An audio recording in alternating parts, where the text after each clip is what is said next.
नमस्कार साथियों।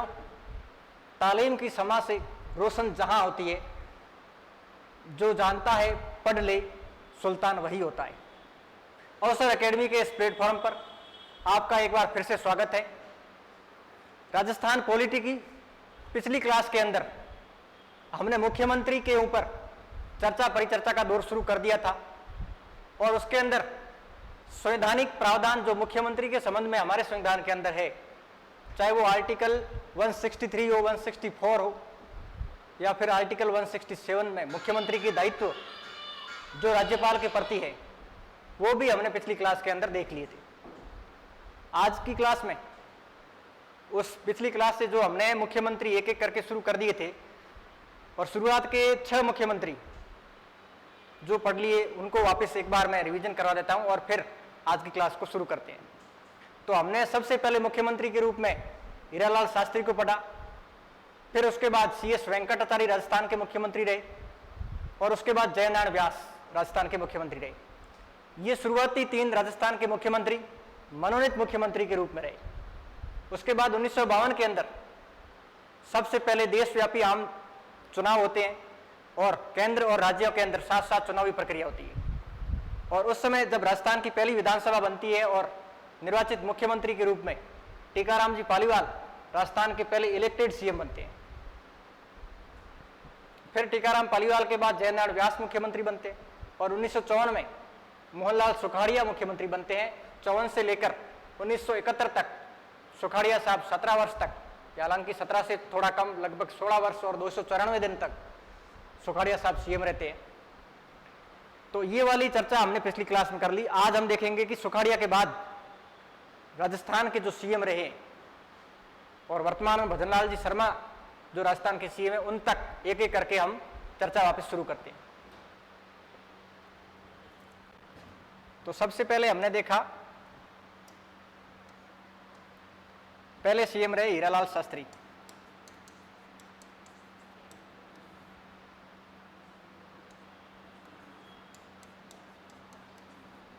फिर बनते हैं CS वेंकटाचार्य।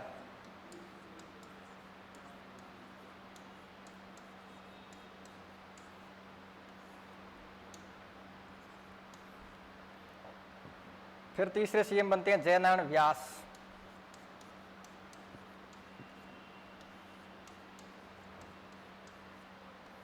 ये शुरुआती तीनों CM नॉमिनेटेड थे, मनोनीत CM थे।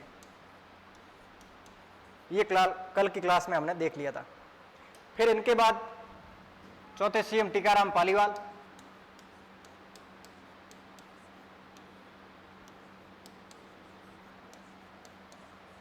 जो पहले निर्वाचित सरकार के मुख्यमंत्री बनते हैं। इसके बाद जयनारायण व्यास दोबारा मुख्यमंत्री बनते हैं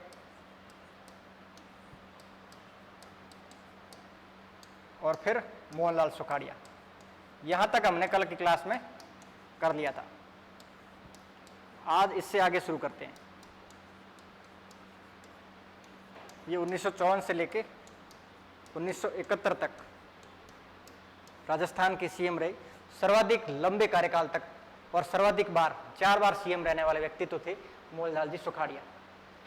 इनके बाद जब सुखाड़िया का कद राज्य राजनीति के साथ साथ देश की राजनीति में भी बढ़ने लगा और राजनीति के अंदर जब कांग्रेस के अंदर इनका प्रभाव बढ़ने लगा, तो विभिन्न स्थितियों को देखते हुए उस समय के तत्कालीन केंद्रीय नेतृत्व द्वारा सुखाड़िया साहब से CM पद से इस्तीफा मांग लिया जाता है और इंदिरा गांधी को सुखाड़िया जी अपना इस्तीफा सौंप देते हैं। फिर बचे हुए उस 1 वर्ष के कार्यकाल के लिए, चूंकि 1965 से लेकर 1972 तक 5 साल की विधानसभा का पूरा कार्यकाल था, तो जब 1 साल बचा हुआ है तो इस 1 साल के लिए बरकतुल्ला खान को राजस्थान का CM बनाया जाता है। बरकतुल्ला खान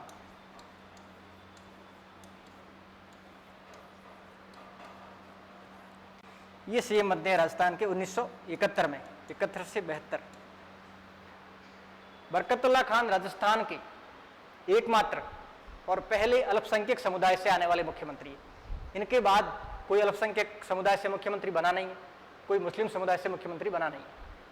तो न केवल पहले अल्पसंख्यक समुदाय के मुख्यमंत्री बल्कि एकमात्र अल्पसंख्यक समुदाय के मुख्यमंत्री है बरकतुल्लाह खान, पहले व एकमात्र।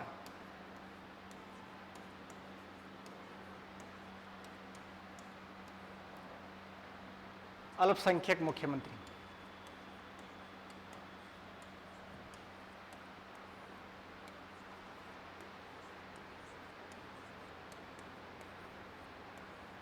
बनते हैं बरकतुल्लाह खान। दूसरी चीज 1971 की जब भारत पाक की लड़ाई होती है, 1971 की भारत पाक लड़ाई, भारत पाक युद्ध, उस समय राजस्थान के सीएम बरकतुल्लाह खान थे। ये भी कभी आपके एग्जाम में पूछा जा सकता है, क्योंकि भारत और पाकिस्तान के बीच हमेशा तनाव और संघर्ष का दौर जारी रहता है। और जब जब ये दौर कुछ ज्यादा ही उठने लगता है, उफान पे होता है, तो उस समय जब एग्जाम होते हैं तो उन एग्जामों के अंदर इस तरीके के सवाल पूछे जा सकते हैं, और ये भी उसी सवालों के दायरे में पड़ता है। ऐतिहासिक पृष्ठभूमि में देखें तो भारत पाकिस्तान के जो युद्ध हुए 1900, सबसे पहले तो आज़ादी के समय 1948 के अंदर युद्ध हो गया, फिर 1965 के अंदर दूसरी लड़ाई होती है भारत पाकिस्तान के बीच, 1971 के अंदर तीसरी लड़ाई होती है, और 1999 के अंदर चौथी लड़ाई होती है।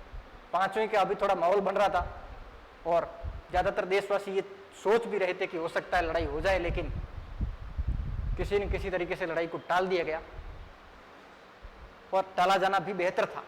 कहीं न कहीं पाकिस्तान तो वैसे ही लड़ाई खोर है, भाई नंगे को और तो क्या ही नंगा करना, उसकी तो पहले ही कोई है ही नहीं। कोई विकास करना हो, अर्थव्यवस्था में सुधार करना हो, मानव विकास सूचकांक में अपने और सुधार करना हो, वैसा उसका तो कोई लक्ष्य है नहीं। उसका लक्ष्य एक ही है कि भारत आगे नहीं बढ़ना चाहिए। और हम यदि लड़ाई कर लेते तो वो तो अपने इरादों के अंदर, नापाक इरादों के अंदर सफल हो जाता। इसलिए ये बेहतर है कि हम लड़ाई ना करें, हम हमारे भारत के लोगों के लिए उत्तरोत्तर विकास के पथ पर आगे बढ़ते रहें। तो हम बात कर रहे थे कि 1971 की जब भारत पाक की लड़ाई होती है, तो उस समय जो राजस्थान के सीएम थे वो कौन थे, ऐसा सवाल यदि आपके सामने भी बनता है तो उस समय राजस्थान के सीएम बरकतुल्लाह खान थे। फिर इसके बाद 1972 के अंदर जब विधानसभा का कार्यकाल पूरा होता है 5 वर्ष का, तो फिर से चुनाव होते हैं और कांग्रेस दोबारा जीत के आती है। और कांग्रेस जब दोबारा जीत के आती है तो बरकतुल्लाह खान को फिर से सीएम बनाया जाता है, और बरकतुल्लाह खान दूसरी बार सीएम बनते हैं 1972 में। तो 1972 से लेके 1973 दूसरी बार शपथ लेते हैं, दूसरी बार सीएम बनते हैं बरकतुल्लाह खान।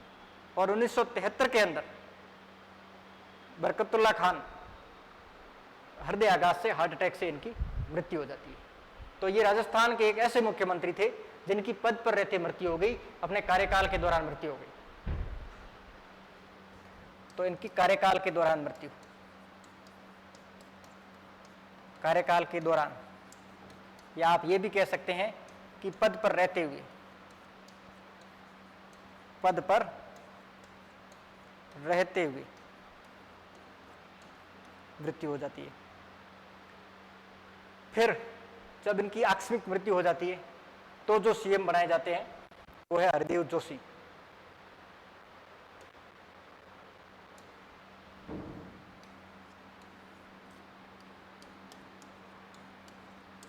हरदेव जोशी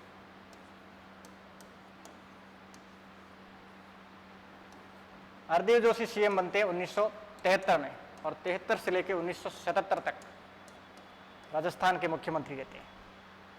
जोशी जी, जिनका एक ही हाथ काम करता था, एक हाथ से विकलांग थे, इनको एक विकलांग मुख्यमंत्री के रूप में, हालांकि केवल शारीरिक रूप से ही विकलांग थे, मानसिक रूप से ये बहुत ही चतुर व्यक्ति थे, बहुत ही सक्षम व्यक्ति थे, और एक कुशल राजनीतिक व्यक्तित्व, कुशल राजनीतिक गुणों से धनी व्यक्तित्व था हरदेव जोशी का। और इसी का कारण था कि हरदेव जोशी न केवल 1973 से 77 तक राजस्थान के मुख्यमंत्री बनते हैं, बल्कि इसके बाद भी 2 बार और यानी कुल 3 बार राजस्थान के मुख्यमंत्री बनते हैं हरदीप जोशी, मुख्यमंत्री के तौर पे 3 बार। और इससे भी हम आगे बढ़ के देखें तो 1952 में जब पहला चुनाव होता है, वहां से लेके 1995 तक, जब तक जोशी जी की मृत्यु नहीं होती, तब तक राजस्थान के जितने भी विधानसभा के चुनाव हुए, 10 विधानसभा चुनाव हुए, उन सभी विधानसभा चुनावों के अंदर ये प्रत्याशी के तौर पर खड़े होते हैं और न केवल चुनाव लड़ते हैं बल्कि उन सभी चुनावों के अंदर जीत कराते हैं, राजस्थान की विधानसभा में पहुंचते हैं। यानी जोशी जी लगातार 10 बार एमएलए भी रहे, तो लगातार 10 बार एमएलए।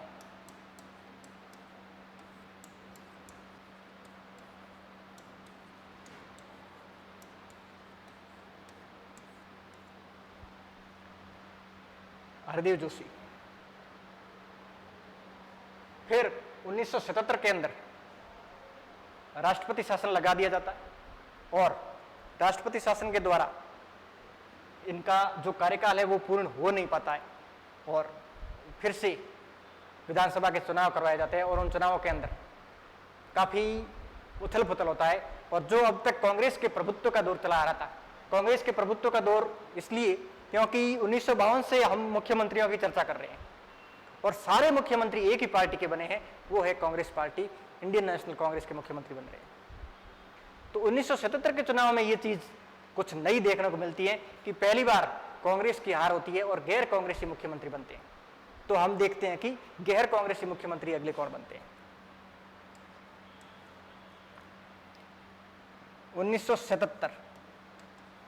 1977 के अंदर प्रथम गैर कांग्रेसी मुख्यमंत्री बनते हैं, प्रथम गैर कांग्रेसी मुख्यमंत्री।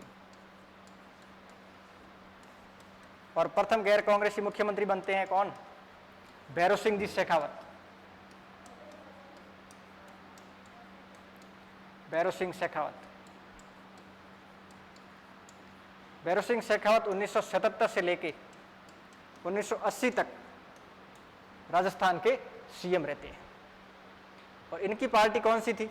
जब गैर कांग्रेसी है तो कोई तो और पार्टी होगी ना, कांग्रेस तो नहीं है मान लिया, तो जनता पार्टी। ये जनता पार्टी के नेता थे। तो जनता पार्टी की 1977 में सरकार बनती है और न केवल राजस्थान के अंदर बल्कि उस समय केंद्र में भी कांग्रेस की बजाय गैर कांग्रेसी सरकार बनती है, वहां पर भी।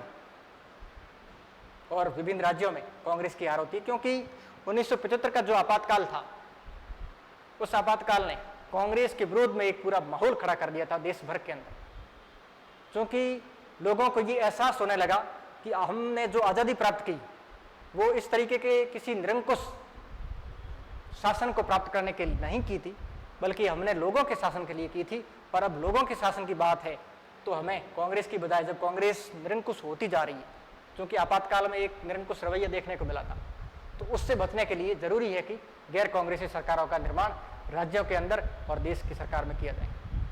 तो इसी का परिणाम था कि 1977 के अंदर पहली कांग्रेस गैर कांग्रेसी सरकार बनती है और भैरों सिंह शेखावत।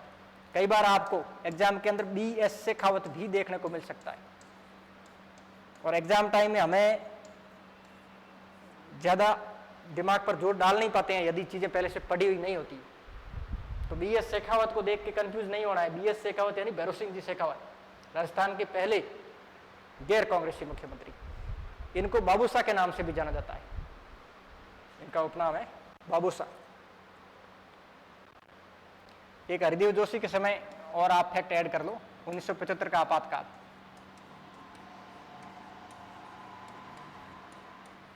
जिस समय लगा उस समय राजस्थान के अंदर जो सीएम थे वो थे हरदीप जोशी।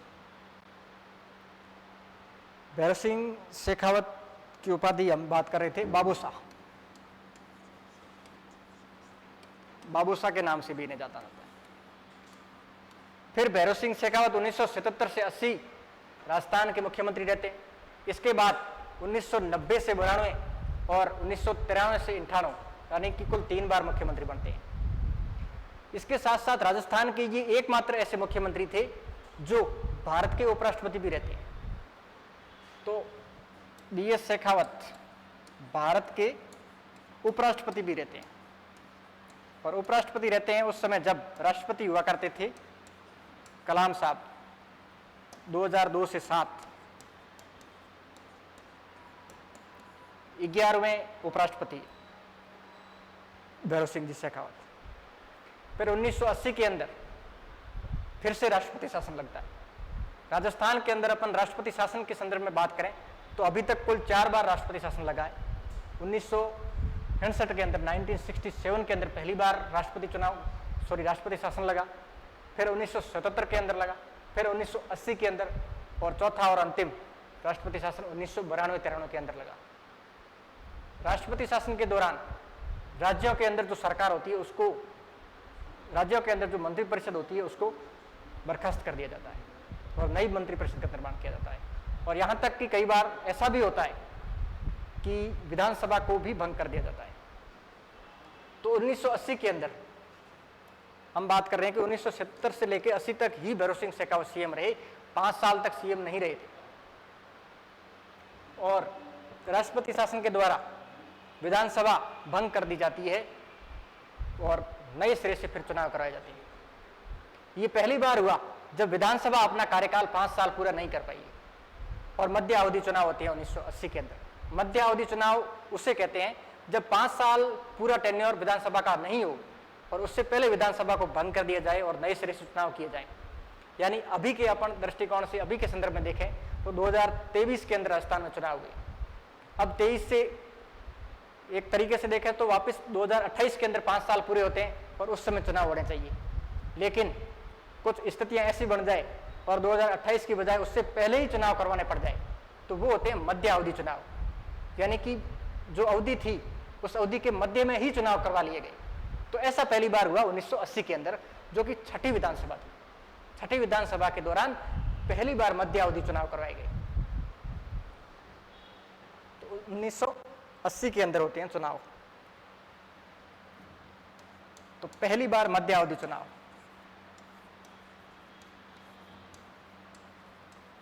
ये कौन सी विधानसभा में होते हैं? छठी विधानसभा है, 6वीं लेजिस्लेटिव असेंबली। 6वीं विधानसभा कैसी हुई? 1952 में जो विधानसभा का निर्माण हुआ वो पहली विधानसभा थी। 52 से लेकर 57 तक पहली, 57 से 62 दूसरी, 62 से 67 तक तीसरी, 67 से 72 तक चौथी, और 72 से 77 तक 5वीं, और 77 से 80 तक ये होगी छठी विधानसभा। और यहाँ पर मध्यावधि चुनाव होते हैं। और उस मध्यावधि चुनाव के दौरान फिर से कांग्रेस जीत के आती है और कांग्रेस के मुख्यमंत्री बनते हैं जगन्नाथ जी पहाड़िया।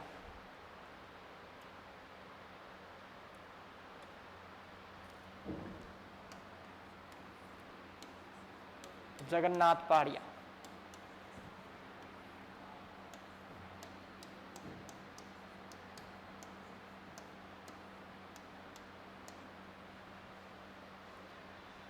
जगन्नाथ पहाड़िया 1980 के अंदर सीएम बनते हैं, 1980 से 81।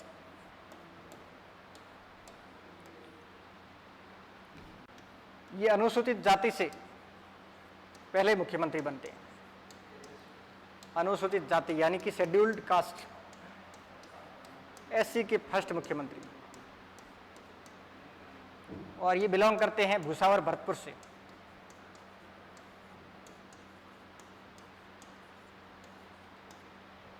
अब पहाड़िया साहब को 1 साल बाद ही, लगभग 13 महीने बाद ऐसी घटना होती है कि पहाड़िया साहब को अपने पद से यानी सीएम के पद से इस्तीफा देना पड़ता है।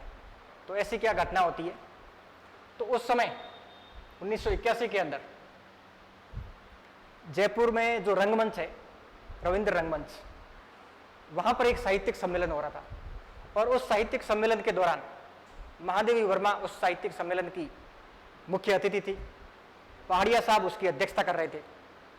और उस साहित्यिक सम्मेलन के अंदर कई सारे कवि, बड़े बड़े कवि, देश भर के बड़े बड़े लेखक लोग और विद्वान लोगों का वो सम्मेलन चल रहा था। जब पहाड़िया साहब का नंबर आता है मंच पर बोलने के लिए, तो वो भाषण में कुछ ऐसी शब्दावलियां यूज करते हैं कि जो महादेवी वर्मा है उस समय मंच के ऊपर बैठे ही थे और मुख्य अतिथि के रूप में भी महादेवी वर्मा उस समय उस कार्यक्रम के अंदर मौजूद थी।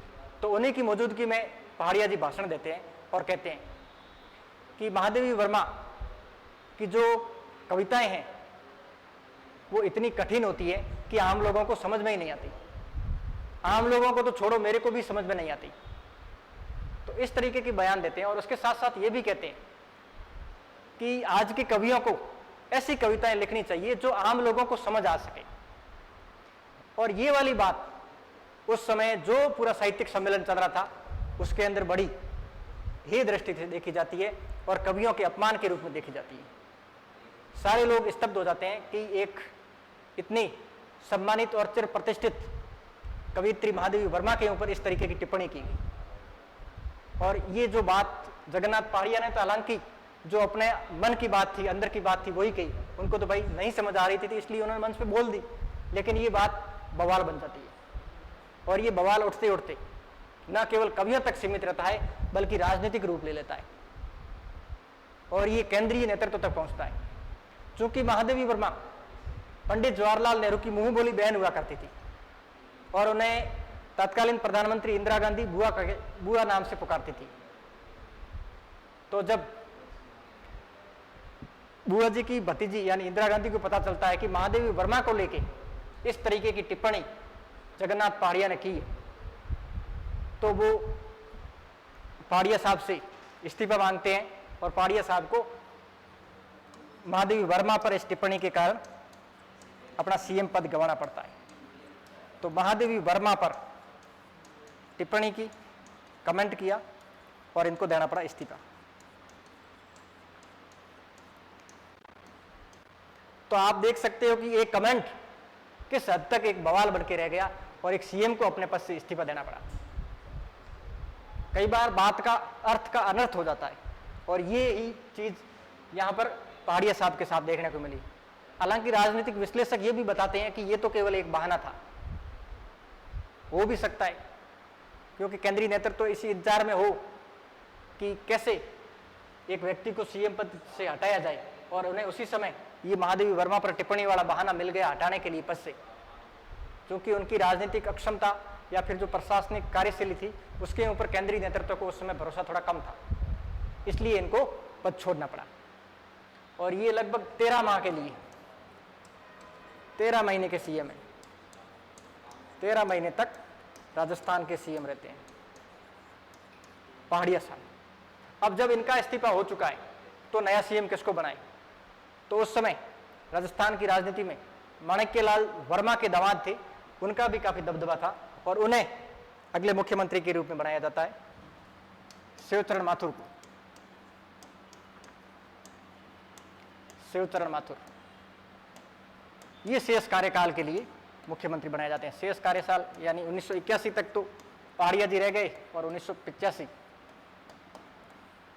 इस दरमियान माथुर साहब को सीएम बनाया जाता है। लेकिन माथुर साहब के कर्म भी कुछ कुछ पहाड़िया जी जैसे ही थे और इन्हें भी ऐसी ही घटना का सामना करना पड़ा।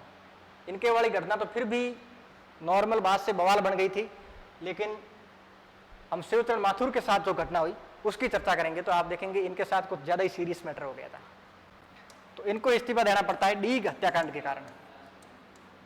डीग हत्याकांड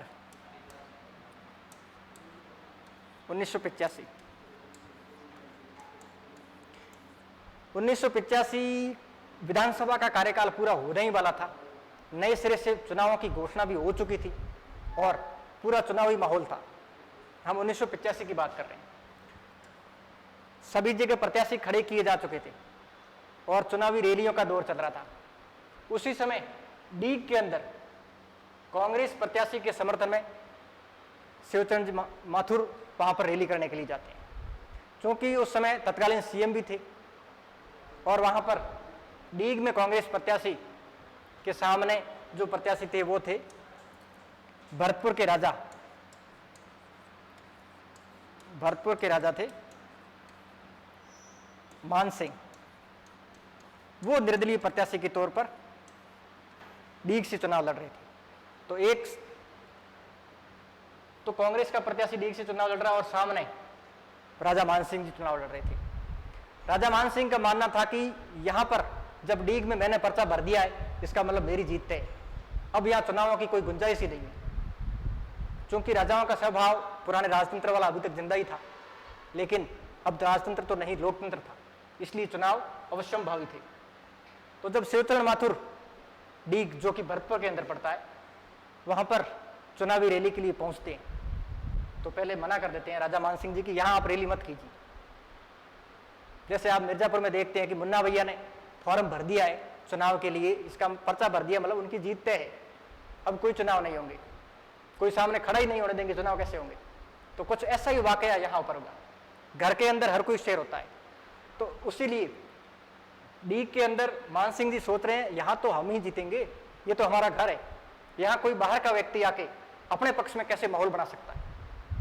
और जब माथुर साहब पहुंचते हैं तो माथुर साहब के सामने न केवल ये विरोध दर्ज करते हैं, बल्कि जो उनके लिए मंच तैयार किया गया था उस मंच को अपनी जीप से तोड़ देते हैं। और माथुर साहब जिस हेलीकॉप्टर से वहां पहुंचे, उस हेलीकॉप्टर के अंदर राजा मानसिंह जी अपनी जीप को घुसेड़ देते हैं और हेलीकॉप्टर को क्षतिग्रस्त कर देते हैं।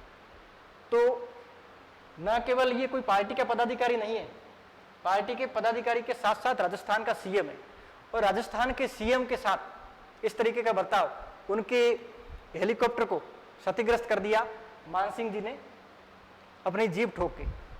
ये तो पूरे उस समय की राजस्थान की राजनीति के अंदर बहुत बड़ा माहौल बन गया कि ये क्या हो गया, ये कैसे हो गया कि सीएम के ऊपर एक तरीके से हत्या का प्रयास है, अटैक हो चुका है, और माहौल पूरा गर्म हो जाता है। बहुत ज्यादा राजनीतिक चर्चाओं परिचर्चाओं का दौर चलने लगता है। और ये लगभग घटना थी फरवरी 1985 की, चुनावी दौर था, 20 फरवरी की घटना थी। वहां से हाथों हाथ फिर शिवचरण माथुर वापस पहुंचते हैं जयपुर, और जब हत्या के प्रयास के रूप में मानसिंह द्वारा ये कृत्य किया गया तो वहां की पुलिस भी कार्रवाई करती है और मानसिंह जी को गिरफ्तार करने का प्रयास करती है। उस मुठभेड़ के अंदर अगले दिन 21 तारीख को खबर आती है, 20 के बाद 21 को, कि पुलिस मुठभेड़ के अंदर मानसिंह और उनके सहयोगी मारे गए, यानी कि राजा मानसिंह जी को अगले ही दिन मृत्यु के घाट उतार दिया गया वहां की पुलिस के द्वारा। तो यहां तक इससे पूर्व जब 20 फरवरी वाली बात थी, हेलीकॉप्टर को जो क्षतिग्रस्त किया गया, तब तक तो ठीक था शिवचरण जी माथुर के लिए, क्योंकि उन्हें सहानुभूति मिल रही थी जनता की, जनता उनके पक्ष में थी कि यार माथुर साहब पर अटैक हो गया है, माथुर साहब खुद विवश हो रखे हैं, इसलिए जनता की सहानुभूति शिवचरण माथुर के पक्ष में थी। लेकिन जब अगले ही दिन मानसिंह जी की हत्या हो जाती है और माहौल पूरा पलट जाता है, क्योंकि कहीं न कहीं लोग ये आरोप लगाते हैं कि ये जो सारा काम हुआ है, ये लोग और वहां के जो प्रत्यक्षदर्शी थे और मानसिंह का परिवार, ये सभी आरोप लगाते हैं कि ये मानसिंह की हत्या का जो पूरा खेल किया गया, ये सुनियोजित तरीके से किया गया, सीएम के कहने पे किया गया। तो फिर उस समय जो राजनीतिक चर्चा और राजनीतिक गर्मी का दौर था, वो सारा मानसिंह के पक्ष में मुड़ गया, जो कि उनकी हत्या हो गई। तो उस समय चुनावी माहौल पूरा गर्म हो गया और पूरी राजस्थान की केवल इस डीग विधानसभा पर सारी चीजें केंद्रित हो गई। फिर ये बात केंद्रीय नेतृत्व तक पहुंच गई, क्योंकि उस समय जो राजा थे, राजा प्रत्याशी के तौर पे खड़ा है और उसकी हत्या कर दी गई। न केवल उसकी हत्या बल्कि उसके परिवार वाले कुछ सदस्यों की भी हत्या हो गई, और ये सीट बड़ी ही हॉट सीट बन चुकी थी। तो इसलिए फिर केंद्रीय नेतृत्व ने माथुर साहब से कहा कि स्थितियां अब और ज्यादा कठिन होती जा रही है और आप पद से इस्तीफा दीजिए और किसी दूसरे व्यक्ति को मुख्यमंत्री बनाइए, ताकि जनता के समक्ष एक ऐसा व्यक्ति रहे जिसको देखकर लोग वोट दे सके। तो कुछ ही दिन बचे थे, क्योंकि चुनाव हो ही रहे थे और चुनाव के बाद फिर से नई सरकार बननी थी, इसलिए केवल 16 दिन बचे थे और 16 दिन के लिए नए मुख्यमंत्री बनाए जाते हैं, हीरालाल देवपुरा, और शिवचरण माथुर को इस्तीफा देना पड़ता है इस डीग हत्याकांड के कारण। ये 1985 की घटना, फिर इसकी आगे सीबीआई जांच वगैरह वो भी खूब होते हैं, और राजस्थान की बजाय इस केस को मथुरा के अंदर ट्रांसफर कर दिया गया, ताकि राजस्थान के अंदर तो फिर वो राजनीतिक हस्तक्षेप के आरोप तो लगते रहते हैं। और 1985 की इस घटना का लगभग 2020 के आसपास इसका फैसला आता है, और उस फैसले में कहा जाता है कि उस समय जो 1985 में पुलिस मुठभेड़ में मानसिंह की हत्या हुई थी, तो उनके जो आरोपी एक डीएसपी और कई लगभग 11 पुलिस वाले थे, उनको आजीवन कारावास की सजा सुनाई जाती है 2020 के अंदर, यानी कि 35 साल बाद इस घटना के जजमेंट आता है और उनको आजीवन कारावास की सजा सुनाई जाती है। अब हो सकता है कि 2020 तक तो उनमें से कई लोग तो जिंदा ही नहीं रहे होंगे, लेकिन कोर्ट का फैसला तो फैसला होता है, और जो कोई जिंदा रहे होंगे तो वो भी अपनी अंतिम सांस से गिन रहे होंगे, कहीं खाट पे पड़े होंगे और उनको ये सजा देखने को मिली है तो कोई नहीं, अपन जेल में काट लेंगे 2 साल, साल भर जो बचा है। तो ये वाला कुल मिलाकर डीग हत्याकांड जो राजस्थान की राजनीति में काफी एक गर्मा गर्म और हॉट मुद्दा रहा है, इसकी अपन ने चर्चा की, और माथुर साहब को इस्तीफा देने की सबसे बड़ी वजह बना डीग हत्याकांड। डीग हत्याकांड के बाद सीएम बदला जाता है और सीएम बनते हैं हीरालाल देवपुरा। हीरालाल देवपुरा ये केवल उस समय 1985 में जब तक चुनाव नहीं हो जाते हैं पूरे, तब तक के लिए मुख्यमंत्री बनाए जाते हैं, यानी कि केवल 16 दिन के मुख्यमंत्री बनते हैं। 16 दिन के मुख्यमंत्री।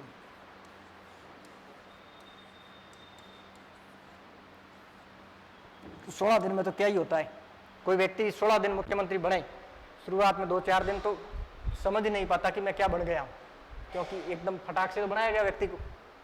फिर मुख्यमंत्री की शक्तियां समझे, पद का थोड़ा बहुत देखे कि किस पद पे आया हूं, उस पद की क्या शक्तियां हैं, उस पद के क्या अधिकार है और क्या जिम्मेदारियां हैं, उनको समझे। उससे पहले इनका तो कार्यकाल पूर्ण हो चुका था और रैलियां और चल रही थी, तो ज्यादा ऑफिस में भी गए नहीं होंगे, चुनावी मैदान में ही रहे होंगे, तब तक इनका कार्यकाल पूरा हो गया और न्यूनतम कार्यकाल के लिए मुख्यमंत्री बनते हैं। राजस्थान में सबसे न्यूनतम कार्यकाल के मुख्यमंत्री बनते हैं हीरालाल देवपुरा। इसके बाद जो 1985 का चुनाव हो रहा था, उस चुनाव के रिजल्ट्स आते हैं और कांग्रेस की फिर से सरकार बनती है। उस कांग्रेस की सरकार बनने के बाद राजस्थान का सीएम बनाया जाता है फिर से एक अनुभवी व्यक्ति को, क्योंकि स्थितियां राजस्थान के अंदर लॉ एंड ऑर्डर को मेंटेन रख पाने में भी मुश्किल हो रही थी। लोक कल्याणकारी राज्य की स्थापना और कुछ कल्याणकारी योजनाएं तो दूर की बात है, यहां तक स्थितियां खराब हो चुकी थी कि लॉ एंड ऑर्डर मेंटेन नहीं हो रहा था, पुलिस और कई ग्रुप्स में लड़ाइयां हो रही हैं। तो 1985 के अंदर चुनाव के बाद जब कांग्रेस जीतती है तो एक अनुभवी व्यक्ति को फिर से मुख्यमंत्री बनाया जाता है, जो एक बार पहले मुख्यमंत्री रह चुका है, हरिदेव जोशी।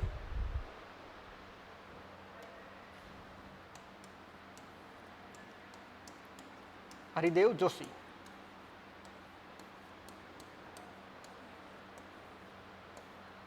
ये 1985 में मुख्यमंत्री बनते हैं सेकंड टाइम, और 1988 तक मुख्यमंत्री रहते हैं। इस समय एक फैक्ट जो संभागीय व्यवस्था है उसको जोशी जी ने फिर से शुरू किया 1987 में। संभागीय व्यवस्था दोबारा शुरू, ये आपके की है 1987 के अंदर। हरिदेव जोशी ने फिर से संभागीय व्यवस्था शुरू की। इससे पहले 1962 के अंदर मोहनलाल सुखाड़िया ने संभागीय व्यवस्था को खत्म कर दिया गया।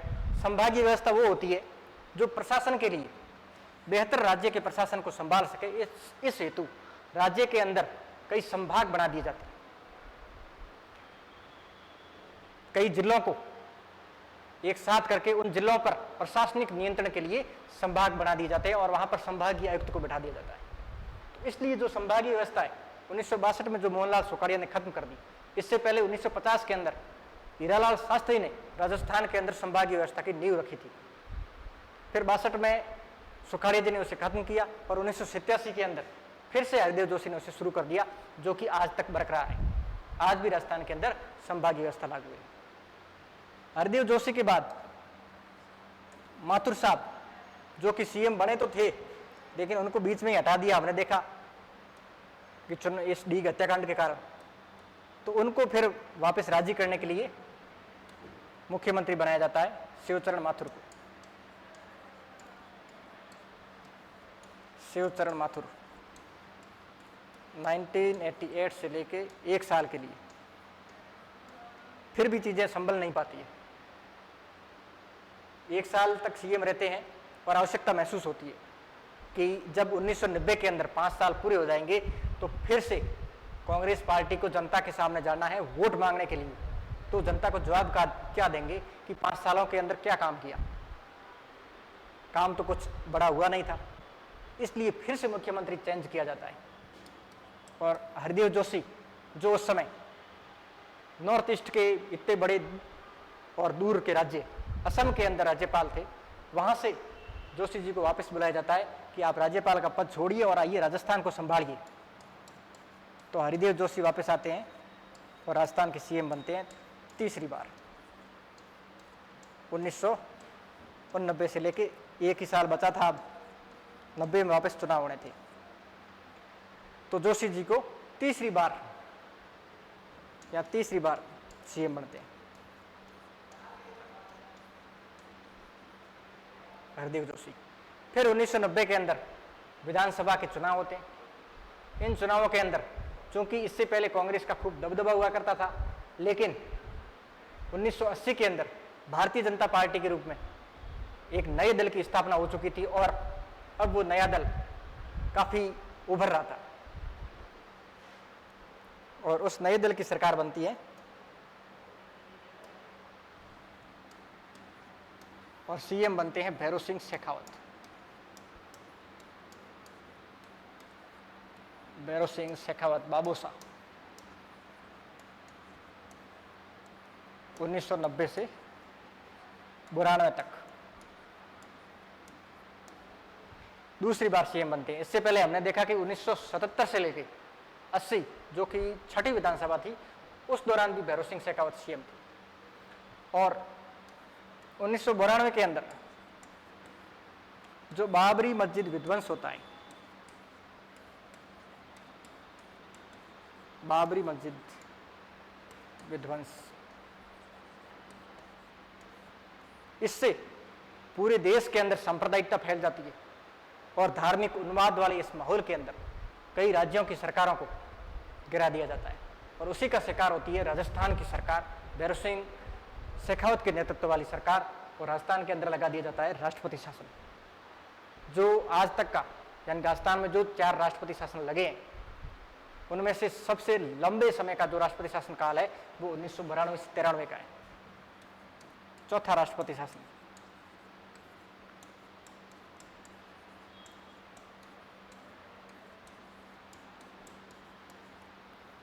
जो साल भर से भी ज्यादा समय के लिए लगा है, 1992 से 1993 दिसंबर 1992 से लेकर दिसंबर 1993 तक एक साल किसी सरकार का शासन नहीं था, बल्कि केंद्र के द्वारा स्टेट को कंट्रोल किया जा रहा था और राज्यपाल अपने नियंत्रण में पूरी सरकार चलाती थी। राष्ट्रपति शासन ये चौथी बार लगा है। इससे पहले भी 3 राष्ट्रपति शासन और लग चुके थे, 1967 के अंदर, 1977 के अंदर और 1980 के अंदर। 1967 में फर्स्ट टाइम लगा था, उसके बाद 1977 में 10 साल बाद और 1980 में, और जो चौथा लगा है वो है 1992-93 में। ये इसी क्रम के अंदर, ये सबसे कम समय के लिए, फिर उससे ज़्यादा समय के लिए ये वाला, और 3rd नंबर पे ये, और ये सर्वाधिक समय तक राष्ट्रपति शासन लगा है। कभी ये क्रम भी पूछा जा सकता है कि जो 4 राष्ट्रपति शासन लगे उनमें सबसे कम समय के लिए राष्ट्रपति शासन कौन सा लगा है, तो ये वाला राष्ट्रपति शासन सबसे कम समय के लिए लगा, और उससे ज़्यादा ये, उससे ज़्यादा ये, और उससे ज़्यादा ये, यानी जिस जो सन है उसी क्रम के अंदर इनका जो समय अवधि है वो भी इसी क्रम के अंदर है। ये सबसे कम, उसके बाद ये, उसके बाद ये। तो 1992 के अंदर जब राष्ट्रपति शासन के द्वारा विधानसभा को भंग कर दिया जाता है और नए सिरे से विधानसभा के चुनाव होते हैं, जब राष्ट्रपति शासन खत्म हो जाता है, और वो राष्ट्रपति शासन खत्म होता है 1993 के अंदर। तो 93 के अंदर फिर से चुनाव होते हैं, और एक चीज 1990 के बारे में और आप नोट कर लो कि इस समय जो नई पार्टी 1980 की सन में उभरी थी, बनी थी, वो पूरी तरीके से चुनावी मैदान में उतर चुकी थी और भारतीय जनता पार्टी ने सभी सीटों पर अपने प्रत्याशी खड़े किए। सभी सीटें, कितनी सीटें थी उस समय? 200 सीटें, आज भी 200 सीटें हैं। तो सारी राजस्थान की विधानसभा सीटें, 200 सीटों के ऊपर पहली बार भारतीय जनता पार्टी ने पूरे प्रत्याशी उतारे 1990 के अंदर। फिर 92 वाले चुनाव होते हैं और 92 के चुनाव में फिर से भारतीय जनता पार्टी जीतती है और सीएम बनते हैं भैरव सिंह शेखावत।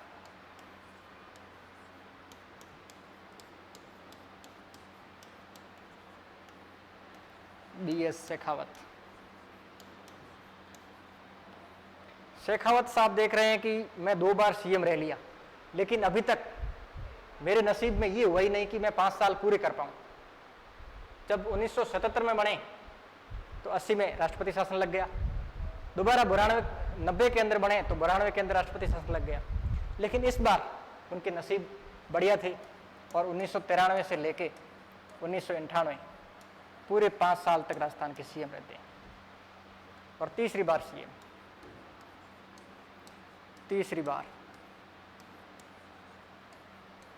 सीएम बनते हैं। इससे पहले कौन कौन से बन चुके हैं? 1977 से 80, 1990 से 92 और ये हो गए 1993 से 98।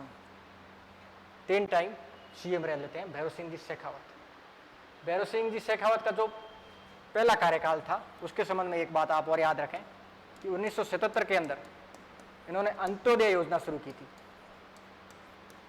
अंत्योदय जो सबसे अंतिम होते हैं, यानी गरीब में भी गरीब हो उनको अंत्योदय कहते हैं। जो लास्ट पंक्ति के अंदर, समाज और देश की अंतिम पंक्ति के अंदर खड़े व्यक्ति, उनके लिए कुछ काम करना, उन्हें मुख्य धारा में लाने के लिए काम करना, इस उद्देश्य से अंत्योदय योजना शुरू की गई भैरव सिंह जी शेखावत द्वारा 1977 के अंदर।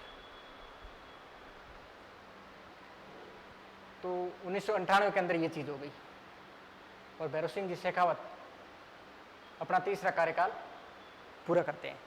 फिर 98 के अंदर वहां से राजस्थान की जो राजनीति है उसका एक नया दौर शुरू होता है और वो दौर है द्विदलीय प्रतिस्पर्धा का दौर। यानी एक बार जो 2 दल आज के समय है वो 1998 से प्रॉपर द्विदलीय व्यवस्था शुरू हो जाती है।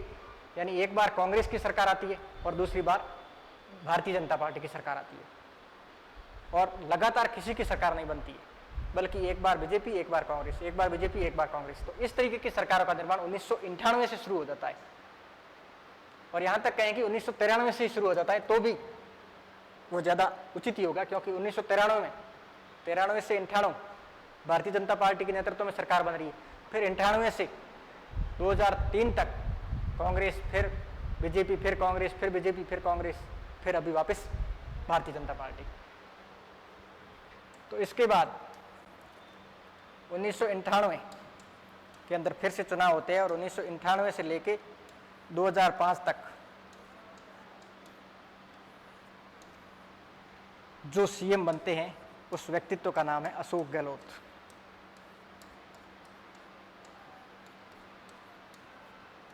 जो राजनीति के जादूगर हैं, इनकी उपाधि भी कही जाती है जादूगर। जादूगर क्यों कहते हैं? क्योंकि ये बड़े ही चतुर तरीके से राजनीति को करते रहे। ये राजस्थान के अभी तक 3 बार सीएम रहे और तीनों बार फुल टाइम, ऐसा नहीं कि बीच में हट गए हो, हटा दिए गए हो। तीनों बार 5-5 और 5 यानी 15 साल सीएम रहने का इन्होंने अपना पूरे 3 टेन्योर पूरे किए। तो जादूगर इस सेंस में, क्योंकि जब 3 बार ये मुख्यमंत्री बने तो तीनों बार इनके मुख्यमंत्री बनने के चांसेस शुरू में नहीं थे।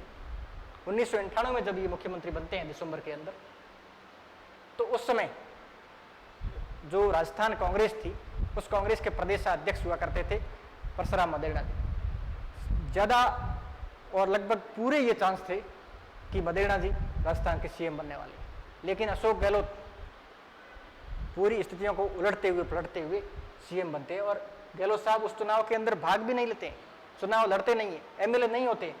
एमएलए नहीं होने के बावजूद, वो तो लोकसभा में थे पहले, फिर भी उनको राजस्थान की राजनीति में लाया जाता है और राजस्थान का सीएम बना दिया जाता है। फिर उपचुनाव में जीत के आते हैं, क्योंकि मुख्यमंत्री या फिर किसी भी मंत्री के लिए जरूरी है कि वो पहले एमएलए हो, यदि नहीं है तो वो 6 माह के अंदर अंदर विधायक बने। तो अशोक गहलोत अपना फर्स्ट कार्यकाल 1998 से 2003 तक, फिर इसके बाद 2003 में फिर से चुनाव होते हैं और सीएम बनती है वसुंधरा राजे। वसुंधरा राजे 2003 से 2008। 2003 इस समय ये राजस्थान की पहली महिला मुख्यमंत्री बनती है। राजस्थान की पहली महिला मुख्यमंत्री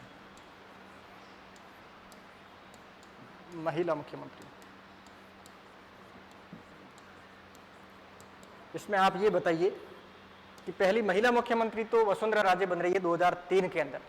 राजस्थान की पहली महिला मंत्री कब बनती है और कौन बनती है? तो राजस्थान की पहली महिला मंत्री कमला बेनीवाल बनती है और वो 1954 के अंदर बनती है। 1954 में जब मोहनलाल सुखाड़िया पहली बार सीएम बनते हैं, उस समय अपने मंत्री परिषद के अंदर कमला बेनीवाल को भी शामिल करते हैं और वो राजस्थान की पहली महिला मंत्री के तौर पर जानी जाती है। तो पहली महिला मंत्री कमला बेनीवाल और पहली महिला मुख्यमंत्री वसुंधरा राजे। इस समय 2003-04 ये दिसंबर में बनते हैं। दिसंबर से ठीक आगे 2004 लग जाता है, तो 2004 के अंदर राजस्थान के बड़े 3 पदों पर महिलाओं का राज था, महिलाओं का शासन था। कौन से 3 पदों पर? मुख्यमंत्री के रूप में वसुंधरा राजे, और उस समय राजस्थान की राज्यपाल होती थी प्रतिभा देवी सिंह पाटिल, जो 2004 से लेकर 2007 तक राजस्थान की राज्यपाल रही। हालांकि 2007 के बाद वो हमारे भारत की पहली नागरिक बनी, यानी राष्ट्रपति बनी। और एक तो हमारे सीएम हो गई महिला, फिर गवर्नर महिला, और फिर स्पीकर भी महिला। जो विधानसभा स्पीकर है, विधानसभा अध्यक्ष, वो भी सुमित्रा सिंह चुनी गई। और इन तीनों पदों पर, तीनों बड़े संवैधानिक पदों पर महिलाएं हासिल हो गई। फिर इसके बाद 2008 में जब चुनाव होते हैं तो फिर सरकार बदलती है, यानी अब बीजेपी की सरकार के बजाय वापस कांग्रेस की सरकार आती है। एक बार कांग्रेस, एक बार बीजेपी वाला ये ट्रेंड शुरू हो चुका है।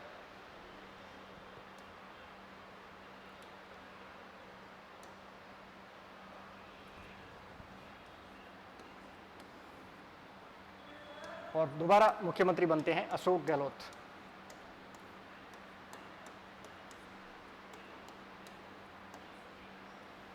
2008 से लेके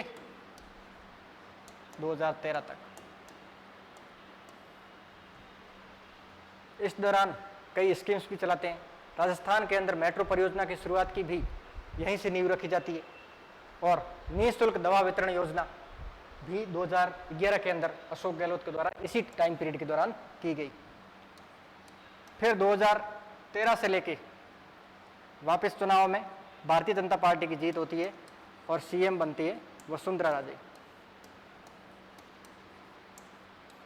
2013 से 2018। इस चुनाव के अंदर एक बड़ी ही रोचक चीज देखने को मिलती है कि 200 सीटों में से 163 सीट एकमात्र पार्टी जीत जाती है। एक अकेली पार्टी इतना प्रचंड बहुमत प्राप्त करती है। हमने इससे पूर्व भी देखा कि 200 में से केवल सरकार बनाने के लिए बहुमत चाहिए होता है, यानी आधे से ज्यादा लोगों का जीतना जरूरी है। 200 में से 101 जीतते ही उस पार्टी की सरकार बन जाती है, लेकिन 200 में से 163 सीटें जीतती है भारतीय जनता पार्टी, यानी प्रचंड बहुमत। ये आज तक की सबसे ज्यादा स्ट्राइक रेट है। इतने भयंकर तरीके से एक पार्टी जीती हो 200 में से 163, ये राजस्थान के इतिहास में पहली बार हुआ। और आज तक की हाईएस्ट एक पार्टी द्वारा जीती गई सीटें हैं 163। क्योंकि उस समय मोदी जी का भी उभार हो रहा था, तो एक वो जो मोदी लहर थी उसका भी प्रभाव था, और वसुंधरा राजे सीएम के चेहरे के रूप में भी काफी लोकप्रिय हुआ करती थी। तो 163 सीटें अभूतपूर्व एक आंकड़ा भारतीय जनता पार्टी के द्वारा प्राप्त किया जाता है। फिर 18 के अंदर चुनाव होता है। भले ही कितने ही ज्यादा भयंकर तरीके से चुनाव जीता हो, लेकिन राजस्थान के अंदर चूंकि ये ट्रेंड है, एक बार बीजेपी और एक बार कांग्रेस, तो फिर 2018 में कांग्रेस चुनाव जीतती है और मुख्यमंत्री बनते हैं जादूगर।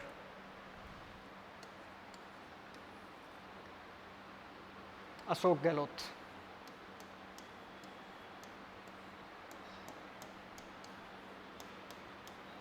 – 2018 से 2023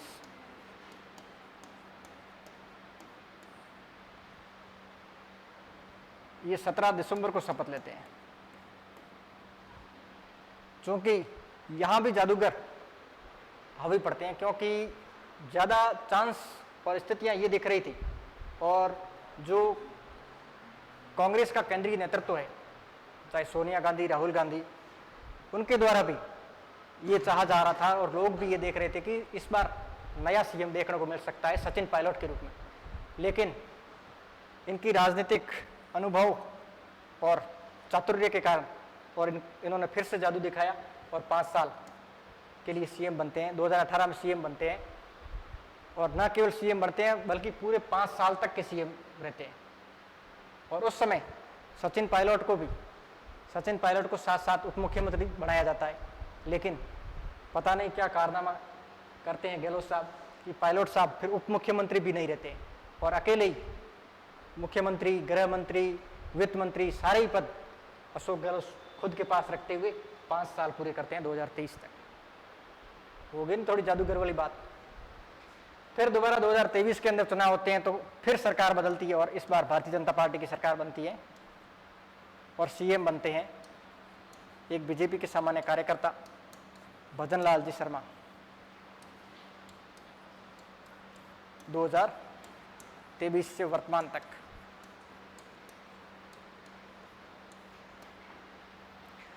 और भजन लाल जी शर्मा का जो शपथ ग्रहण होता है वो होता है 15 दिसंबर को, 15 दिसंबर 2023। अभी जो ये विधानसभा चल रही है वो है 16वीं विधानसभा। ये तमाम फैक्ट बहुत ही इंपॉर्टेंट फैक्ट है, कभी पूछे जा सकते हैं एग्जाम में कि वर्तमान मुख्यमंत्री भजन लाल शर्मा ने मुख्यमंत्री पद के तौर पर कब शपथ ली, या फिर जो अभी विधानसभा चल रही है वो कौन से क्रम की विधानसभा है, तो वो है 16वीं विधानसभा। और 15 दिसंबर को न केवल भजन लाल शर्मा बल्कि उनके साथ साथ 2 उप मुख्यमंत्री भी बनाए जाते हैं। 2 उप मुख्यमंत्री, ये भी राजस्थान की पॉलिटी के अंदर पहली बार हुआ कि एक साथ 2 उप मुख्यमंत्री बनाए गए। एक तो बनाया गया दिया कुमारी और दूसरे प्रेमचंद बैरवा। ये 2 उप मुख्यमंत्री भी 15 दिसंबर 2023 को शपथ ग्रहण समारोह के द्वारा बनाए जाते हैं। हालांकि उप मुख्यमंत्री का पद एक संवैधानिक पद नहीं है, संविधान के अंदर कहीं भी उप मुख्यमंत्री पद नाम से कोई पद लिखा नहीं गया है। ये एक कभी आपसे पूछ भी लिया जाए एग्जाम में तो ये एक संविधान से इतर पद है। और जब उप मुख्यमंत्री शपथ लेता है तो वो ये भी नहीं बोलता कि मैं उप मुख्यमंत्री के रूप में शपथ लेता हूँ, क्योंकि संविधान के अंदर ऐसा कोई प्रारूप ही नहीं है। इसलिए जब ये शपथ लेते हैं तो ये मंत्री के रूप में शपथ लेते हैं। अब कई ऐसे उप मुख्यमंत्री होते हैं जो अपने अड़ियल स्वभाव के कारण या फिर उन्हें इस चीज़ का थोड़ा कम पता हो संवैधानिक प्रावधानों का, ऐसी भी स्थितियाँ होती है। तो उस संदर्भ में वो उप मुख्यमंत्री के रूप में भी शपथ ले लेते हैं और लेने के बाद फिर कोर्ट में जाओ, कहीं भी जाओ, वो चीज़ें चलती रहती है। ऐसा इस बार हुआ भी है, कई बार होता रहता है कि उप मुख्यमंत्री के रूप में शपथ ले लेते हैं। हालांकि उप मुख्यमंत्री की कोई शपथ नहीं होती अलग से, वो केवल मंत्री के रूप में शपथ लेता है। तो ये हमने आज की क्लास के अंदर देखा कि राजस्थान के 1950 से लेकर हीरालाल शास्त्री जो पहले मुख्यमंत्री 1949 में बने, जिन्हें उस समय प्रधानमंत्री के रूप में जाना जाता था, फिर प्रधानमंत्री का पदनाम मुख्यमंत्री हुआ और पहले मुख्यमंत्री हीरालाल शास्त्री जो जनवरी 1950 के अंदर मुख्यमंत्री के रूप में बनते हैं, उनके बाद से लेकर अभी वर्तमान मुख्यमंत्री श्री भजन लाल जी शर्मा तक सभी मुख्यमंत्रियों की हमने एक एक करके चर्चा की और उनके संदर्भ में जो भी मुख्य महत्वपूर्ण और स्मरणीय तथ्य थे उनको देखा। अगली क्लास में हम विधानमंडल की शुरुआत करेंगे, क्योंकि कार्यपालिका के तौर पे जो हमारे पद थे, कार्यपालिका में हमने 4 चीज़ें देखी थी, राज्यपाल, मुख्यमंत्री, मंत्रिपरिषद और राज्य का महाधिवक्ता। ये चारों चीज़ें आपके पूरी हो चुकी है। अब अगली क्लास में हम देखेंगे विधानमंडल, क्योंकि कार्यपालिका पूरी हो चुकी है तो अगली क्लास हमारी विधानमंडल से शुरू होगी। पहले हम उसके संवैधानिक प्रावधान देखेंगे, फिर जो भी प्रैक्टिकल चीज़ें हैं उनको, और जो एग्जाम में आने लायक स्मरणीय तथ्य है उनको भी देखेंगे। ये क्लास उम्मीद करता हूँ कि आपको बेहतर लगी होगी, और ऐसे स्टूडेंट्स जिनके लिए, चाहे वो आरपीएससी के एग्जाम्स दे रहे हो या फिर आरएसएस बोर्ड के एग्जाम दे रहे हो, जिन्हें लगता है कि उन हेतु ये वाली क्लास राजस्थान पॉलिटी की उचित साबित हो सकती है, बेहतर साबित हो सकती है, उन तक अपने साथियों तक शेयर कीजिए। और अब हम मिलते हैं अगली क्लास में राजस्थान के विधानमंडल के साथ। तब तक के लिए जुड़े रहिए अवसर एकेडमी के इस प्लेटफॉर्म से। धन्यवाद। जय हिंद।